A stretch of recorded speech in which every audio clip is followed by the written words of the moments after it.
En réalisant votre généalogie, vous partagez vos données afin de faire progresser vos recherches. Vous échangez donc des fiches, notamment par le biais des fichiers GEDCOM. On souhaite ensuite réunir sa généalogie avec celle reçue. C'est la fusion, une opération délicate qui consiste à réunir des données. Avec Géniatique 2012, vous visualisez précisément les points divergents et les points communs grâce à l'arbre généalogique. Vous fusionnez ensuite sans risque les personnes. Étudions un exemple. Ici, dans ma généalogie, j'ai reçu un fichier GEDCOM de la branche ABGRAL. Donc je vais maintenant demander de comparer, de trouver les doublons possibles entre mon fichier et le dossier ABGRAL. Je vais cliquer sur Recherche de doublons. Le logiciel vous demande si vous voulez souhaiter une sauvegarde. C'est bien sûr conseillé si vous ne l'avez pas fait précédemment. Ici, je vais cocher la généalogie ouverte et une généalogie externe. Je sélectionne le dossier ABGRAL que j'ai reçu, que j'ai importé, et je clique sur Recherche des doublons. Le logiciel parcourt alors les bases de données afin de comparer les généalogies. Le résultat s'affiche. Vous avez des groupes doublons possibles pour chaque personne avec un classement alphabétique. Vous pouvez aller de page en page afin de voir les fiches en doublons. Je vais retourner à la page 1. Je sais que mon point commun, c'est une personne précise. Je vais descendre et chercher ABGRAL Marguerite Olive. La ligne ici avec le SOSA, l'autre ligne du dossier. Donc je vais cocher les deux personnes ici.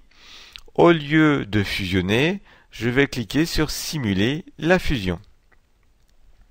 Le logiciel m'affiche alors un arbre généalogique qui va permettre de voir les fiches du groupe 1, du groupe 2, de voir les fiches communes, les fiches en conflit. Grâce ici à la légende, vous visualisez précisément les points communs et les points divergents. On va zoomer un peu plus. Ici, si je remonte dans mon arbre, les fiches grises m'indiquent qu'il n'y a pas de points divergents, sauf ici sur Yves ABGRAL. Il y a une donnée différente. Ensuite, si je remonte dans cette branche, eh bien, je m'aperçois ici que pour Olivier Crène, eh bien, je n'ai pas les mêmes parents. Que ça soit dans le groupe 1 ou le groupe 2, vous voyez ici j'ai Pierre, et de l'autre, j'ai Jean. Pareil pour la mère. Donc, moi ou mon cousin, on s'est trompé dans une généalogie ascendante. Il va donc falloir déterminer qui a raison et qui a tort. Si je continue de naviguer, ici Catherine Gégou, j'ai ici un point divergent par rapport à la date de naissance. Par contre, je m'aperçois ici que si je fusionne les dossiers, eh bien, je vais récupérer toute l'ascendance d'Olivier Gégou, le groupe 2, que je n'avais pas dans ma généalogie. Donc, grâce à cet arbre, vous voyez immédiatement les points communs et les points divergents. Ensuite, eh bien, vous pouvez en rester là, ou vous pouvez vous lancer dans la fusion de fiches. Nous voyons donc avec Géniatique 2012, avant de se lancer dans une fusion, on va pouvoir voir précisément ce qui est différent dans chaque généalogie. Ensuite, si vous voulez vous lancer dans la fusion, vous cliquez simplement ici sur Fusionner.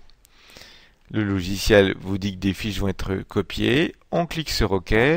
Il demande ce que l'on veut ajouter, l'ascendance et descendance, ou même toute la généalogie. Je fais suivant, suivant, et je réalise le traitement. Voilà, il va donc importer les 430 fiches du dossier ABGRAL. L'ajout de fiches, bien sûr, va doubler les personnes. Vous allez ensuite vous lancez dans la fusion. Voilà, le logiciel fusionne les fiches. Il va s'arrêter lorsque vous avez un point divergent. Alors, quand on fusionne deux personnes, il fusionne d'abord les ascendants, il redescend petit à petit. Donc ici, effectivement, vous voyez au départ, j'avais Marguerite Abgral. Ici, grâce à l'arbre rapide, je vois clairement qu'ici, en vert, je n'ai pas de points différents. Et ici, en rouge, j'ai des différences. Alors bien sûr, j'ai vérifié, ce n'est pas Pierre mais Jean, donc je coche Jean. Je peux d'ailleurs, grâce à ces deux icônes, aller voir les groupes de généalogie. Je fusionne la personne. Pour ici, dans l'ascendance, où on avait vu tout à l'heure une différence sur la mère, je sais maintenant que c'est bien Gabriel Pogam. Je fusionne. Voilà, et le logiciel continue à fusionner les fiches. Il s'arrête à chaque fois que vous avez des données différentes et il faut simplement choisir. Ici, vous voyez, c'est simplement le nom avec deux N ou un seul N. Là, je vais choisir avec un seul N. Donc, comme on a vu ici, par exemple, j'ai le 4 juillet, le 3 juillet. Si je veux voir chaque personne dans son arbre, je vais cliquer ici sur l'icône qui va permettre de voir l'arbre généalogique de la personne. Yves Abgral, 3 juillet, 4 juillet. Je vais reprendre la fusion. Et si je veux, je peux aller voir l'autre fiche et voir la différence. Simplement ici, effectivement, 3 juillet, 4 juillet. Là, j'ai la même date pour la naissance et le baptême. Je vais reprendre la fusion. Et je vais cliquer ici pour le baptême le 4 juillet. Donc vous voyez, avec tous les outils disponibles, ici pour visualiser dans l'arbre, l'affichage de cet arbre rapide, vous allez pouvoir fusionner sans risque vos données. La fusion continue et s'arrêtera uniquement lorsque toutes les fiches seront fusionnées.